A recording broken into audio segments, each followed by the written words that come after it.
Bonsoir à tous, bienvenue dans votre émission, votre projet pour la Réunion.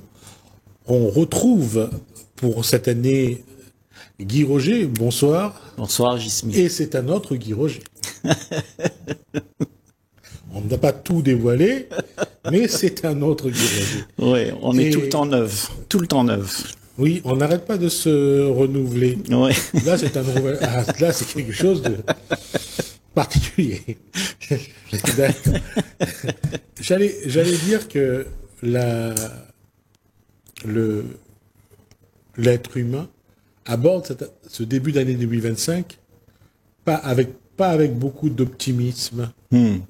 Et est-ce qu'il faut être optimiste? Est-ce qu'il faut être pessimiste? Est-ce qu'il faut être objectif?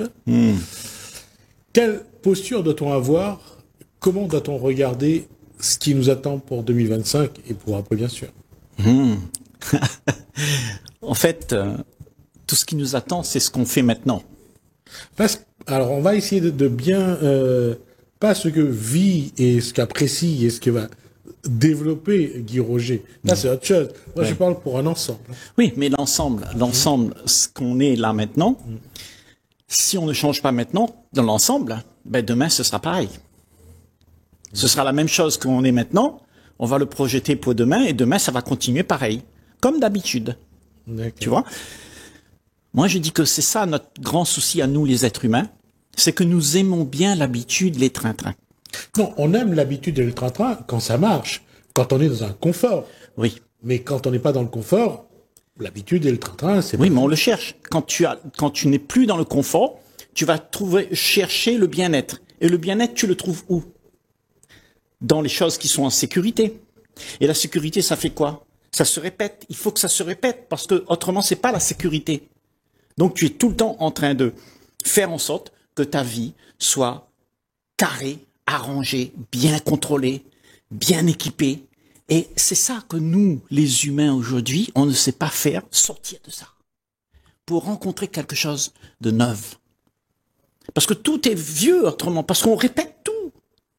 Et tu vois, si tu regardes les choses comme elles sont, pas comme tu aimerais les voir, parce que tout le monde aimerait voir les choses autrement, bien sûr, mais comme elles sont. Ne dis pas c'est bien, ne dis pas c'est pas bien. Accepte, c'est comme ça. Juste une image. On prend son curry préféré, ce curry qui, à chaque fois, met l'eau à la bouche et la personne qui le prépare rajoute un ou deux ingrédients inhabituels. Ça change le goût. Oui. En mieux ou en moins. Oui. Qu'importe. Oui. Est-ce que pour autant, l'individu l'appréciera de la même façon? Ben, bien sûr que non. Parce que, tu vois, il y a des éléments en plus dans l'histoire. Donc, l'histoire est arrangée. Et ça fait que l'histoire devient mieux ou moins bien. Tu vois? Donc, on est en quête de mieux, toujours mieux. Et voilà la question. C'est que le changement est l'ennemi de l'individu. Oui. La peur du changement est... Tant qu'on ne sait pas qu'est-ce que ça fait, Oui. On n'en veut pas du changement. C'est ça. Il faut que le changement s'impose. Et je vais faire une analogie, mais pas... C'est pas quelque chose de... Regardez ce qui s'est passé à Mayotte depuis Chido. Après, il y a eu Dick Kennedy. Ça a totalement changé la face, physiquement parlant, de Mayotte. Mayotte, aujourd'hui, doit être reconstruit. Comment on reconstruit quand tout a été dévasté? À la rigueur, je dirais, malheureusement, c'est plus simple. Tout a été dévasté. Donc, mais comment construire quand tout est debout et qu'il faut casser, il faut changer pour pouvoir reconstruire dessus? C'est ça le problème de l'individu, c'est qu'il ne veut pas casser. Oui. Mais Mayotte, enfin, maintenant, je veux dire, c'est vrai qu'il y a un drame à Mayotte, hein. Mais ce drame, en fait, moi je dis, la vie te met ça sur le dos, en fait. Si tu n'as pas de drame dans ta vie, tu n'évolues pas non plus. Ok? C'est en comprenant la souffrance qu'on peut réfléchir, tu vois, pour savoir comment tu vas faire pour pouvoir sortir de cette enclave. Autrement, tu ne changes jamais. Tu veux que tout soit comme ça. Tant qu'il n'y a pas de cyclone, personne ne pose des questions. Tu vois? Mais quand il y a quelque chose qui vient impacter ta vie, la mort de quelqu'un, tu sais, quelqu'un que tu aimes chèrement, ton argent, tu fais faillite, tu vois? Quand ça arrive, qu'est-ce qui se passe à ce moment-là? Ben, tu es dévasté, il y a un drame, et comme tu étais attaché à ce que tu avais, ça devient quelque chose d'extraordinairement pénible parce que tu veux pas lâcher ce que tu avais. Donc pour toi, il faut remettre en cause le changement. Et le changement, tu ne le veux pas. Tu veux garder ce que tu avais. Donc tu t'accroches à tes privilèges. Tu vois? Et la plupart d'entre nous, c'est ce qu'on fait tous. Pour la plupart. On s'accroche à nos privilèges parce qu'on a peur de souffrir de l'inconnu. Parce que le privilège te donne une certaine sécurité, Gismi. Tu comprends? Tu as ton argent, ta petite voiture, ta petite famille, toutes tes habitudes sont là. Alors ça, tout ça, ben ça te donne une certaine sécurité, un certain confort, une zone de confort. Et cette zone de confort, quoi que tu en dises, quoi que tu fasses, elle va être détruite. Parce que la vie, qui change tout le temps, elle n'aime pas les choses qui sont immobiles. Tu vois? Et nous aimons ce qui est immobile. Donc, il faut qu'on apprenne à vivre avec la vie, parce que la vie, elle bouge tout le temps. Alors, est-ce que c'est d'abord une question d'éducation? Est-ce qu'il faut éduquer les gens à l'évolution, au changement? Parce que on a toujours dit aux gens, un jour, depuis petit, vous aurez une maison, vous aurez un travail, vous aurez une voiture, vous aurez une famille. C'est ça, l'éducation. L'éducation est le plutôt... formatage. Oui, voilà. Ça fige. Oui, c'est ça. Et pour l'être humain, à partir du moment où il a cette famille, sa vie, c'est jusqu'à sa mort. C'est d'être toujours dans cette posture-là. C'est ça. C'est un matraquage d'idées, finalement, quand tu dis ça, là. C'est tout le matraquage de tout ce qu'on a appris de toute notre vie, de comment les choses devraient être. Il faut réussir, il faut aller là, il faut faire ci, il faut être fort, beau et grand. Et surtout, quand on regarde la publicité, on a toujours des gens qui restent pour un canapé, pour acheter un lit, pour acheter une télévision, pour acheter tout ce qui permet de concevoir ce cocon qu'on voudrait immobile. C'est ça. Et qui fait qu'à un moment donné, on est, je veux dire, à la rigueur, on fait partie des meubles. Oui, on devient dépendant, on s'identifie à ça, on dit ça c'est moi, c'est mon meuble, c'est mon enfant, c'est ma femme, c'est mon argent. Tout ça, on s'identifie aux choses. On s'identifie à l'histoire qu'on fait exister. Parce que si tu vas acheter un meuble et tu vas acheter une voiture et puis tu vis d'une certaine manière, c'est ton histoire. Tu as créé une histoire de toi-même qui vit dans le confort, dans tout ça. Cette histoire, tu l'aimes bien. Tu ne veux pas que quelqu'un vienne jouer avec ces histoires qui sont à toi. Donc chacun regarde midi à sa porte. Et c'est pour ça que nous avons un monde divisé, où tout le monde cherche à faire sa propre petite histoire, dans sa propre petite bulle, et on est séparés les uns des autres, parce qu'on ne se comprend pas. Et se comprendre, ça veut dire s'ouvrir à l'autre, même s'il a une différence, s'ouvrir et accepter de voir ce qu'il y a. Mais la plupart, on ne s'ouvre pas parce qu'on veut même pas voir ce qu'il y a. On dit, oui, c'est un brigand, je veux pas jouer avec lui, je peux pas causer avec lui. Donc, on est tout le temps en train de s'enfermer à double tour et on est en train de se méfier les uns les autres. Comment tu veux que ça puisse marcher? Une société comme on a aujourd'hui, elle va se perpétuer toujours de la même manière. Que ce soit en 2025, 2026, 2027, ça va toujours être pareil. Parce que on n'a pas trouvé le moyen de s'ouvrir à la différence. L'ouverture sur soi, déjà, c'est quelque chose que Nietzsche, Gandhi, Sophocle ont posé, c'est-à-dire que le voyage vers soi, c'est quelque chose que les gens ne font pas, parce qu'il y a des choses qu'ils veulent pas voir. Mais la question, encore une fois, si on n'est pas capable d'aller vers soi, est-ce que c'est bien de toujours avoir un œil sur les autres, de porter des jugements, des critiques, et de toujours être de pointer du doigt l'autre, parce que ça permet de ne pas penser à soi? Je dirais pas que c'est bien ou pas bien. Je dirais que c'est ce qui se passe. J'observe et je vois ça. Je peux pas juger parce que je serais coupable aussi moi-même. Tu vois? Mais je dis, en regardant ça, je trouve qu'il y a quelque chose qui cloche. Ça cloche. Parce que, en fait, tu es tout le temps en train de faire ça, tu te répètes à faire ça, et tu ne peux pas sortir de cette enclave, tu es même dépendant de ce que tu veux faire exister. Donc ça fait que tu deviens celui qui va faire perpétuer les choses de la même manière. Donc le monde ne va pas changer. Et si tu ne changes pas toi-même parce que tu ne te connais pas, ben ça restera pareil. Donc c'est vrai, comme tu dis, connaître soi. Mais connaître soi, ça ne veut pas dire voir la lumière, voir quelque chose d'extraordinaire. Non, c'est de voir ce que tu ne veux pas voir. Parce que ce que tu es, tu ne l'acceptes pas. Tu ne veux pas accepter que ce que tu es est réprimandé et jugé par une société. La société va te juger si tu es mal élevé, si tu es égoïste, si tu es menteur, et il te juge tout le temps. Donc tu apprends à faire en sorte que ce que le monde veut, ben tu leur proposes, tu leur dis voilà, je suis comme ça, et tu leur montres de toi une image que eux, ils aimeraient bien voir.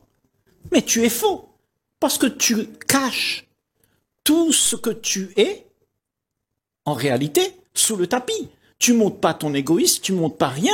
Donc, il y a seulement quelque chose qui est valorisant que tu vas montrer. Alors que la chose qui habite en toi, le généreux, l'égoïsme, tout ça, ça habite en toi. Et c'est un seul bloc, comme le yin et le yang, ça ne peut pas être séparé. Mais toi, pour faire que le regard du monde vienne vers toi de manière agréable, donc tu vas montrer seulement ce que le monde veut voir. Donc tu n'es plus vrai, tu n'es plus toi-même. Tu es quelqu'un qui est en train de faire de l'apparence pour faire en sorte que le monde t'aime. Parce que si personne ne t'aime, ben tu n'existes pas, mon vieux, dans ce monde. En tout cas, dans ce monde, tu n'existes pas. Donc on voit bien qu'encore une fois, ce qui est important, c'est de ressentir l'affection de l'autre, de ressentir son regard, parce que si on n'existe pas pour l'autre, on n'existe pas pour soi. Bien sûr. Parce que soi, c'est une invention, c'est une apparence que tu fais, et tu crois être ça. Donc tu dis, mais moi je veux te montrer ce que tu aimes, tu vois. Regarde chérie, je suis quelqu'un, je suis ton héros, je suis quelqu'un là, tu vois. Et en fait, tu es en train de la séduire pour que elle puisse te donner son énergie. Oui, mais on croit toujours que soi est meilleur que l'autre, alors que finalement, soi n'existe que parce que l'autre est là. Exact, exact. Donc, comment faire? Comment faire pour prendre conscience à soi qu'il n'existe que dans le regard de l'autre? Oui. Et que lui-même, il n'existe pas pour lui. C'est ça. Donc, ce que tu es, il faut que tu découvres que ce que tu es, que ce à quoi tu t'es identifié, à cette apparence, ok? Que si tu peux observer ça, c'est-à-dire faire la connaissance de ça, c'est-à-dire être tranquille et ne pas être dans des distractions à faire en sorte que tu deviennes quelqu'un. Tu n'es plus dans la distraction, tu acceptes de regarder les choses comme elles sont. Tu es un témoin de la scène. Tu vois. Et le témoin qui voit, à partir de cette vision qui est vue, il y a une intelligence qui s'élève, qui vient en évidence. Parce que ce qu'il voit, ce qui est vu, est faux. Et la vérité sera toujours disponible à ce moment-là. Dès que tu as vu le faux, la vérité, elle est là. Tu peux pas faire autrement. C'est comme ça. Dès que tu allumes une lumière dans le noir, ben, ça éclaire. Et le noir n'existe pas. Tu vois? Et la vie, c'est comme ça. C'est que si tu regardes les choses avec ta conscience, avec un œil éclairé, ben, tu fais de la lumière surtout. Et tout ce qui était faux, tout ce qui était incongru, ça disparaît. Parce que tu sais que c'est pas vrai. Donc, l'état dans lequel tu es se transforme. L'acceptation du fait que de ce qui est vrai par rapport à ce qui est faux, Oui. c'est malheureusement là l'équation que l'individu a souvent beaucoup de mal Oui. à résoudre. Ouais, parce que l'acceptation, ça veut dire que, tu sais, nous vivons dans un monde où on n'accepte pas l'autre. L'autre, On a déjà du mal à accepter soi, alors je vois pas comment on va accepter l'autre. C'est déjà problématique. exactement. Accepter soi, ça veut dire accepter que tu es rien, que tu n'es pas l'apparence, que tu n'es pas ce que tu veux montrer. Ok? Donc, si tu acceptes ça, ça veut dire que tu peux être ouvert à tout ce qui arrive. Donc, tu ne bloques plus rien. L'autre, il vient avec son malheur, son machin, tu l'accueilles. Lui, il vient avec sa religion, tu l'accueilles. Tu dis pas, ça j'aime pas, ça j'aime. Parce que, autrement, tu serais rempli déjà de quelque chose que tu sais. Mais si tu es rien, tu accueilles. Un vide accueille tout. Et c'est ça que tu es. Tu es un grand vide. Mais nous, le sentiment qu'on a pour exister, c'est qu'on veut remplir ce vide. Donc on devient quelqu'un et on empêche le vide d'appeler ce qu'il y a. Le vide n'est plus là. Donc rien n'est venu, ne vient. Tout est bloqué. Et puisqu'on dit que tout est bloqué, la situation, elle est plus, je veux dire, elle est toujours paradoxale entre le fait qu'on ne veut pas regarder vers soi, mais on préfère la comparaison de se dire, ah, moi je suis mieux que lui, ah, Oui. moi j'ai ça, Ouais. lui il n'a pas ça. Ouais. Et on cherche toujours des postures qui nous permettent la paresse, de ne pas trouver, d'être dans des postures complexes ou compliquées, de toujours avoir ce regard sur la vie qui fait que moi je suis mieux que les autres, moi je suis dans la vérité, eux se trompent. On cherche toujours cette posture-là. Oui, parce que tu vois, tu t'es fait une conclusion. Mais tu vois, la vie, c'est l'éternité. C'est ce qui n'a pas de commencement et qui n'a pas de fin. Ouais. Donc, quand tu prends quelque chose de toute cette éternité et tu fais une conclusion, est-ce que c'est valable cette conclusion? Parce que tu peux pas conclure ce que c'est l'éternité. Tu peux pas prendre un petit double décimètre et mesurer l'éternité et dire maintenant je sais. Non, tu ne peux pas Non, savoir. ça va encore plus loin. Même si ce que tu sais est dérisoire et Bien sûr. illusoire. C'est et ça. C'est aléatoire. C'est-à-dire que ça ne dure que le temps que tu sais. C'est ça. C'est Et un le grain de temps que sable ça dans change. l'univers. Ouais. Parce que l'univers, c'est l'ensemble d'un tout qui fait que le tout est quelque chose qui est vrai. Ok? Mais toi, tu es un petit grain de sable et tu dis je suis vrai, je suis quelque chose d'extraordinaire. En fait, t'es rien du tout. Tout à fait. Tu vois? Mais le problème, c'est que ça, quand on fait ça, Gismi, on a l'impression d'exister au regard du monde. Oui. Tu vois? Et on se donne une valeur, on se donne d'être quelqu'un et on y tient, on y croit. Et c'est avec ça que va se créer la division entre les hommes. Parce que je crois que je suis mieux que toi. Je suis quelqu'un. Tu vois? Et ça, c'est toute la démarche de nos sociétés. Nos sociétés t'ont dit qu'il faut que tu réussisses, il faut que tu deviennes quelqu'un pour être fort, grand et beau.